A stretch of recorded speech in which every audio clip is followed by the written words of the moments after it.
திமுகவில் விழுப்புரத்தை தாண்டி இவர் யாருக்கும் தெரியாது.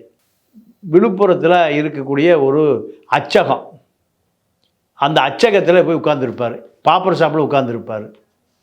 சாமித்துறை நாட்டார்னு அப்போ திமுகவில் ஒரு பெரிய பணக்கார வசதியான ஆள் இருந்திருக்கார்.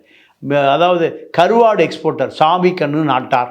அந்த காலத்தில் மாவட்ட செயலாளர், முன்னாள் இந்நாள் மாவட்ட செயலாளர் பழனியப்பன், தயாநிதி, இவர்கள்லாம் அன்றைக்கி மாவட்ட செயலாளர்கள். கருணாநிதி விழுப்புரத்தை தாண்டி போகிறாருன்னா பழனியப்பன் மாவட்ட செயலாளர் வீட்டிலேருந்து ஒரு 50 பேர் சாப்பிட்ற மாதிரி எறா, சுறா, புறா எல்லாம் போகும். அப்போது இந்த வாத்தியார், கேடி வாத்தியாருக்கு ஒன்றுமே இல்லை. இதுதான் இவருடைய நிலைமை. இது எப்போ மாறுதுன்னா 89 தேர்தலில் எம்ஜிஆர் இறந்துட்டார் 87. ஜார்ஜே பிரியுது. திமுகவுக்கு ஒரு நல்ல எதிர்காலம்.